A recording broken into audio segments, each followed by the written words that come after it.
Marcus always believed that life had a sense of poetic balance. Hard work paid off, love rewarded loyalty, and family would stand beside you no matter what.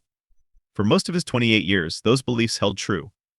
He had worked his way up from a middle-class upbringing to become the owner of a promising tech startup, and love had come in the form of Clara, a bright-eyed beauty who lit up every room she entered.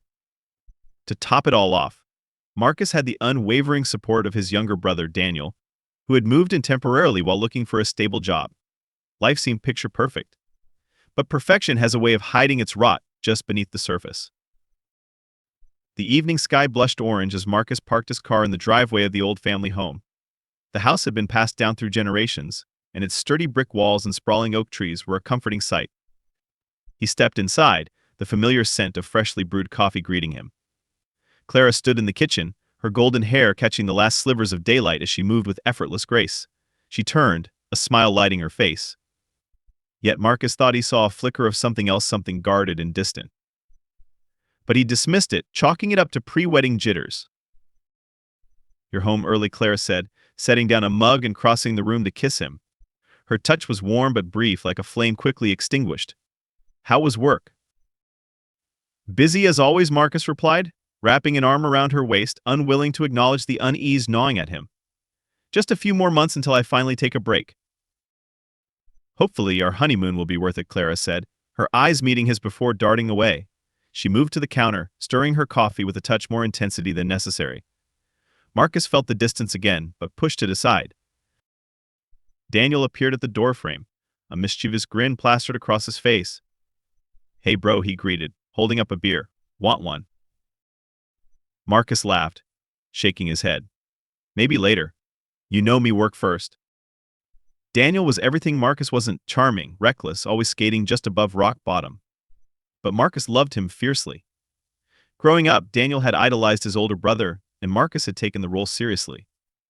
He paid for Daniel's education, helped him land internships, and eventually took him in when life dealt its usual rough cards.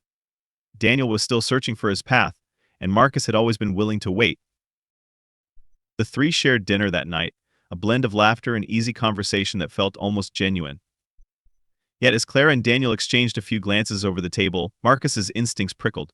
He crushed it quickly. Jealousy had no place in a relationship built on trust, or so he reminded himself. Besides, Daniel and Clara were family now. There had to be a bond. But things were changing. Clara's phone would buzz late at night, and she'd leave the room to take calls. She'd slip away for errands that dragged on too long. Marcus noticed Daniel's uncharacteristic bursts of generosity, gifts for Clara, compliments that lingered. Small things added up, but Marcus buried the weight of them beneath work commitments and wedding plans. He told himself he was imagining it. Trust, he repeated like a mantra. Trust. Days turned into weeks, each one marked by a tightening knot in Marcus's stomach. He couldn't put a name to the feeling gnawing at him, but it grew sharper with every passing glance, every half-hearted smile Clara directed his way. It was Evan who pulled the rug out from under him, weeks later, when he stopped by for a quick catch-up.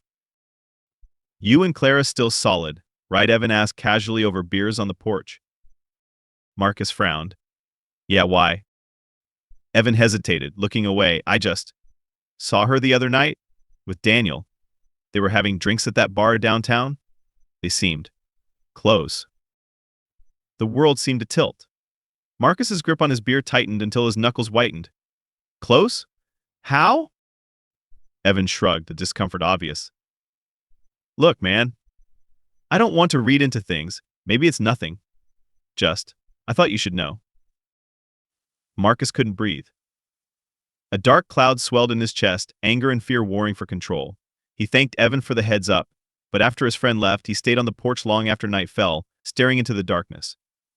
Every suspicious moment replayed in his mind: Clara's evasiveness, Daniel's too easy smile. He had wanted to believe their closeness was nothing more than familial affection, but now he couldn't ignore the sickening twist in his gut. Marcus decided then and there that he needed to know the truth. No accusations without proof. No confrontation until he was armed with more than suspicion. He would be strategic, methodical. Betrayal, if it existed, would not be tolerated. But he would expose it on his own terms. The next day, Marcus installed discreet surveillance cameras in common areas of the house. He'd always been cautious with tech, but this wasn't about caution, it was about clarity. Each camera was hidden expertly, recording every interaction when he wasn't around. It felt wrong, but the alternative remaining in the dark was worse. If he was being betrayed, he deserved to see the knife before it plunged any deeper. He also began tracking Clara's phone activity. It wasn't difficult. Marcus knew how to cover his tracks. At work, he kept a calm exterior, but inside he was a storm of nerves and rage. Days passed with no clear answer, but every glance between Clara and Daniel stoked his paranoia further. Then, one afternoon, he received a notification from the cameras. Clara and Daniel were alone in the living room. Marcus watched the footage later that night, his heart pounding. He saw the way she leaned in, the way Daniel's hand found hers. What followed shattered him. It wasn't just physical, it was the intimacy of their connection, the laughter, the shared glances that once belonged to him. Every doubt, every fear, every desperate hope that he was wrong was obliterated in seconds. Marcus's hands shook as he watched. It was real. Clara, the woman he'd planned to marry, and Daniel, the brother he'd sacrificed so much for, were betraying him. The room was cold and silent, but inside, Marcus burned. He closed his laptop, eyes dry, heart dead. There was no place for tears. Not anymore. Betrayal would meet its reckoning. Clara and Daniel would learn that the man they thought they could fool had seen every move, every whisper. They had drawn first blood, but Marcus would decide how it ended. Marcus spent the night in a haze of raw emotion, pacing through the darkened halls of his home while rage pulsed through his veins. He wanted to storm into Clara's room, demand answers, shout until his voice gave out. He wanted to drag Daniel out of bed and make him feel every ounce of pain he'd caused. But none of that would be enough. Shouting was fleeting, violence was temporary, and he needed this betrayal to have consequences that would burn deep and last forever. The next morning, Marcus adopted a mask of normalcy. He greeted Clara with a kiss and asked her about her plans for the day, fighting to keep his voice steady as she smiled and spoke as if nothing had happened. Daniel ambled into the kitchen, tousled hair and carefree grin firmly in place. If either of them noticed Marcus's distant gaze or the tension in his jaw, they didn't let on. Once they left the house, Marcus sprang into action. His first call was to Evan, the only friend he trusted implicitly. "I need your help," he said, his voice devoid of its usual warmth. Evan didn't ask questions, sensing the gravity in Marcus's tone. "I'm in. What's going on?" "Meet me at my office." "There's a lot you need to know." Over the next few hours, Marcus laid everything bare: his suspicions, the surveillance footage, the extent of Clara and Daniel's betrayal. Evan listened, anger flashing in his eyes. When Marcus finished, silence stretched between them. "What do you want to do?" Evan finally asked. "I want to take everything from them," Marcus replied, voice hard as steel. "I want them to feel the weight of every lie, every stolen moment." The plan began to take shape. Marcus knew that revenge couldn't be impulsive. It had to be thorough, precise, and above all devastating. He started by contacting his lawyer. Clara had moved into his home, but most of her belongings and assets were tied to him legally. They'd shared finances, as many engaged couples do, and Marcus had been generous, setting her up with investments, gifts, and luxuries. Now, every bit of that generosity would work against her. First, Marcus ensured that any accounts or assets in Clara's name with his contributions were locked down or moved under his control. He spent hours combing through legal documentation, ensuring he had ironclad claims. His lawyer, a no-nonsense woman named Vanessa, admired Marcus's ruthlessness. "You're within your rights," she confirmed. "But this won't just cut her off, it'll bury her." "Good," Marcus said, with no hint of hesitation. As the legal groundwork was laid, Marcus turned his focus inward. He needed to maintain the facade of a devoted fiancé, all while laying the groundwork for their downfall. In the evenings, he sat through dinners with Clara, pretending to plan their wedding, his stomach twisting with every lie that spilled from her lips. When Daniel joined them, Marcus forced himself to play the role of the supportive brother, even as his hands itched to strike. Behind closed doors, Marcus was anything but complacent. He unearthed every shred of evidence he could find: texts, emails, social media exchanges. Clara had been more careful than Daniel, but even she had made mistakes.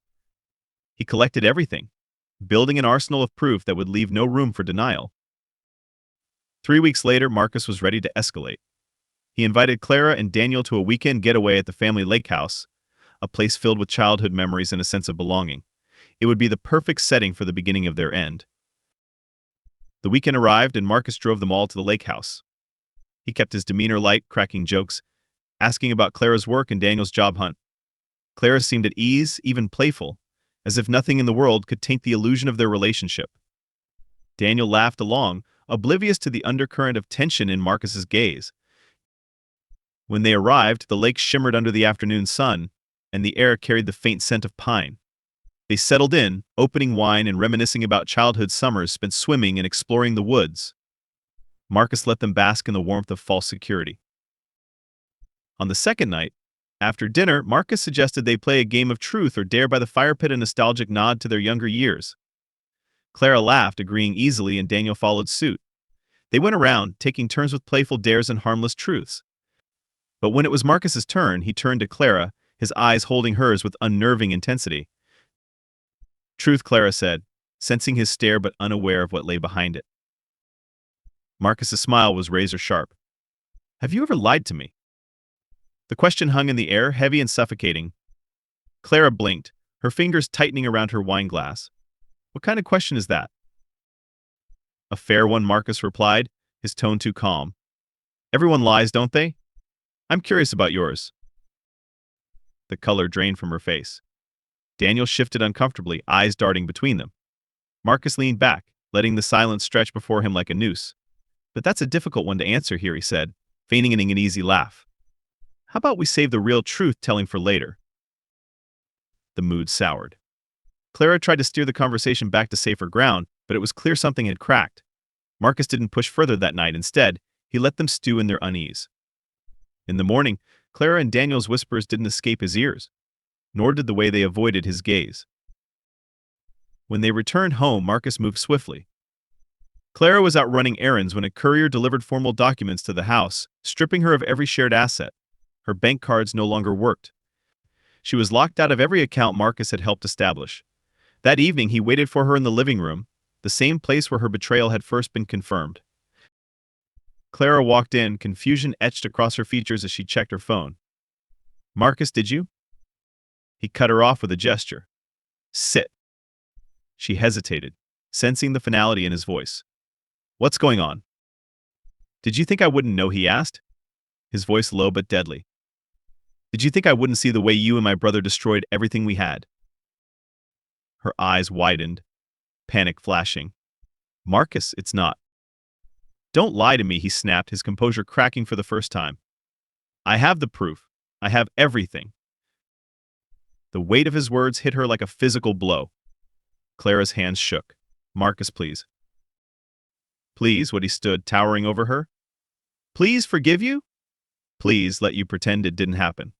You and Daniel made a choice. Now you'll face the consequences." She begged, but Marcus's heart was stone.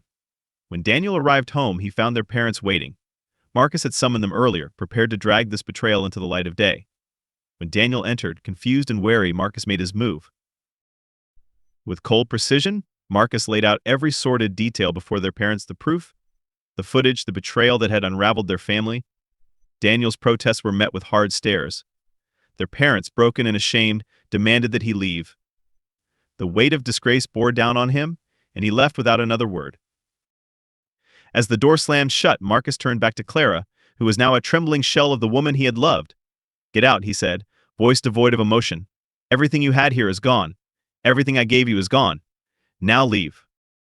She stumbled out, defeated, her pleas falling on deaf ears. Marcus watched her go, feeling nothing but the cold satisfaction of knowing that every piece of their betrayal had been exposed and destroyed. In the silence that followed, he finally allowed himself a breath. It wasn't over the scars would remain, but he had taken back his life. He had taken everything from them, just as they had tried to take everything from him. And now he would begin to rebuild from the ashes they had left behind. Marcus stood in the center of his home, surrounded by the silence that had once held echoes of laughter, of love, and of trust. Now, it was nothing but hollow space. He felt the weight of it pressing down on him, an oppressive reminder of what had been lost and what he had chosen to do. The reckoning was complete. Clara was gone, stripped of every tie she'd tried to forge through lies. Daniel had been cast out, his shame a scar that would never truly heal within the family. The vengeance Marcus had sought was total, and yet it was far from satisfying. In the days that followed, Marcus immersed himself in routine, trying to fill the void. Work kept him occupied, and friends like Evan made sure he wasn't entirely alone, but the nights were long, and every empty room in the house whispered of betrayal. The security cameras that had once been his instruments of discovery became unbearable to look at. He dismantled them one by one, throwing each device into the garbage. There was no comfort in constantly reliving what had been done. Yet closure remained elusive. No amount of vengeance could scrub the memories from his mind, nor could it ease the ache he left by those he once loved. He found himself replaying conversations, moments of laughter that had been stained by deceit. Had anything been real? Had he ever truly known Clara or his brother, or had it all been a carefully constructed facade? A week after Clara's departure, Marcus received a knock at the door. Expecting a delivery, he opened it to find his mother standing there, the weight of what had transpired etched into every line of her face. She had always been the rock in their family, steady, compassionate, the glue that held everyone together. Seeing her like this, hollowed out by the betrayal of one son and the suffering of the other, made it even harder for Marcus to find any peace. "Where's Dad?" Marcus asked quietly, not moving from where he stood. "He's home," she said, stepping inside. Her eyes swept over the house, the place where their family had gathered for holidays, birthdays, and every moment in between. He couldn't bring himself to come, not after everything. They sat in the living room, a place that had become a battlefield. Marcus could still feel the echoes of his confrontation with Clara and Daniel in every corner. His mother's gaze was heavy with pain as she spoke. "Daniel's gone. Your father and I told him he's not welcome in the house anymore." The words hung in the air, their finality underscored by the weariness in her voice. Marcus's heart twisted not with pity, but with a cruel sort of validation. He had needed Daniel to face the full consequences of his betrayal, and now he had. But it didn't make the hurt any less. It didn't fill the chasm of emptiness left behind. "Where did he go?" Marcus asked, his voice devoid of emotion. "I don't know. He packed what he could carry and left." She paused, swallowing hard. "He begged us to let him stay. He said he had nowhere else to go." "And you still made him leave?" Yes, her voice cracked, but her resolve didn't falter. "He made his choices, Marcus. We can't pretend like they didn't happen. Your father and I, we can't have him there." A long silence settled between them. Marcus wanted to feel satisfaction, to revel in the knowledge that Daniel was paying for what he'd done. But all he felt was a hollow ache. His brother was out there, alone and disgraced. Part of him hated that he cared, but no matter how much he tried to bury it, Daniel was still his brother. That bond, twisted and broken though it was, couldn't be severed overnight. "He doesn't deserve anything from you," his mother said softly, as if reading his thoughts. "What he did to you, to this family, there's no excuse." "No, there isn't," Marcus agreed, his jaw tightening. But the bitterness in his voice didn't mask the flicker of regret. It was easier to hate Clara. She had been the interloper, the manipulator. But Daniel was supposed to be blood. His mother's expression was a mix of sadness and relief, as if she'd been holding onto those words for far too long. She stood, placing a hand on Marcus's shoulder. "We're proud of you, Marcus. You didn't deserve this." She left shortly after, the silence settling in once again. Marcus was alone in the house that had borne witness to his family's unraveling. The knowledge that Daniel had been cast out brought a measure of justice but no real comfort. He could still see his brother's face, the boy he'd once protected and guided, now the man who'd betrayed him. The following weeks were filled with rumors and whispers. Word of Daniel's expulsion spread among friends and family. Clara, now stripped of every asset and left scrambling to rebuild her life, became a ghost. No calls, no visits, no traces left in Marcus's world. Daniel, too, had vanished from sight. Marcus heard through mutual acquaintances that he'd found temporary shelter with an old friend, but beyond that, he knew nothing. He didn't ask. Yet, in the quiet moments, Marcus wrestled with the complexity of it all. The price of betrayal had been steep for everyone involved. Clara had lost everything she thought she could steal. Daniel was without family, cut adrift by the very people who once loved him unconditionally. And Marcus, though victorious in his quest for revenge, bore scars that ran deep. When he finally packed up the house and moved, it wasn't just about leaving behind memories. It was about letting go of what had been, about rebuilding himself, not as the man who had been betrayed, but as someone who could find meaning beyond it. He'd succeeded in exposing the betrayal, taking everything they had stolen. Now he needed to focus on building a life that was truly his, free of their shadows. And if one day Daniel returned seeking redemption, Marcus knew it would be on his terms, and only if he was ready to face the depths of what he'd done. Until then, Marcus would keep moving forward, determined to reclaim what had been taken: his sense of self, his peace, and his future. Months passed, and Marcus began to build a new life, one shaped not by the betrayal that nearly broke him, but by his resolve to move forward. His new apartment in the city was a blank canvas free of memories. He filled it slowly, carefully choosing every piece of furniture and decoration, each one a small assertion of control and intention. Gone were the shared mementos, the echoes of another life. Here Marcus was entirely himself, no longer defined by the weight of others' deceptions. He poured himself into his work, channeling the pain and anger that still simmered beneath the surface into long hours and relentless focus. His tech startup began to flourish, earning praise and attention within the industry. Investors noticed, clients multiplied, and for a time Marcus found solace in his success. But no amount of business triumph could completely bury what he'd endured. The nights were the hardest quiet, endless stretches of time where his thoughts became sharp and unrelenting. One evening, as Marcus was wrapping up work, his phone buzzed. The name on the screen made his chest tighten. Daniel. He hadn't heard from his brother since the day he was cast out, and the sight of his name brought a rush of conflicting emotions: anger, sorrow, and a painful sense of loss. He almost ignored the call. Almost. Against his better judgment, Marcus answered. "What do you want?" There was a pause on the other end, then Daniel's voice, familiar but hollow. "I just need to talk." About what? Marcus's tone was cold, but his heart pounded. Everything. Another pause. "I know I don't deserve it. I can't keep going without saying something." Marcus closed his eyes, memories flashing like a cruel slideshow. The betrayal. The confrontation. The devastation in their parents' eyes. He could hang up. He could shut the door forever and let Daniel remain a ghost. But he didn't. Fine. Where? They met in a small cafe, neutral ground away from their shared past. When Marcus saw Daniel, he almost didn't recognize him. His brother looked thinner, worn down by whatever life had thrown at him since their last encounter. The sight stirred something unexpected, a flicker of pity, quickly extinguished. They sat in tense silence for a moment before Daniel spoke.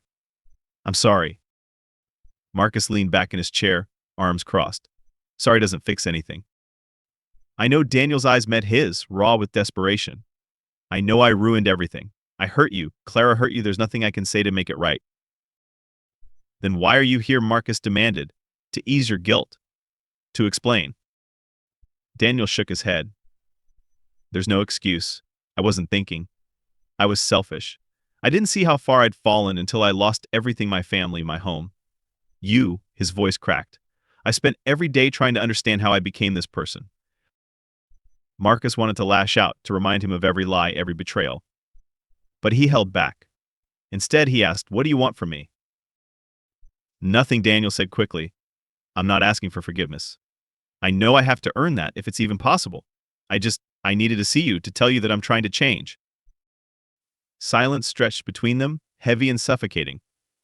Marcus didn't know what he felt: anger, exhaustion, the faintest glimmer of hope that this was real. "You have a long way to go, Daniel." "I know." Marcus stood. "This doesn't mean anything is fixed. You're still out of my life. But maybe one day, if you keep proving yourself, things can be different." Daniel nodded, his eyes wet. "Thank you." Marcus left the cafe, his mind a storm of conflicting emotions. He didn't forgive Daniel, not yet, maybe not ever, but he had taken the first step towards something that wasn't just vengeance or bitterness. It was a step toward a life where the past didn't control him. In the weeks that followed, Marcus continued to focus on himself. He kept Daniel at a distance, wary but open to the possibility of redemption. He reconnected with old friends, started new hobbies, and even went on a few tentative dates. Trust would take time, but he refused to let the betrayal define his future. One evening, standing on his balcony and watching the city lights, Marcus allowed himself a moment of quiet reflection. He had lost so much, but he had also reclaimed something invaluable: his strength, his self-worth, his determination to build a life on his own terms. Whatever the future held, Marcus knew he would face it head-on, scars and all. He was no longer just a man betrayed. He was someone who had survived, and that, he realized, was more powerful than any revenge,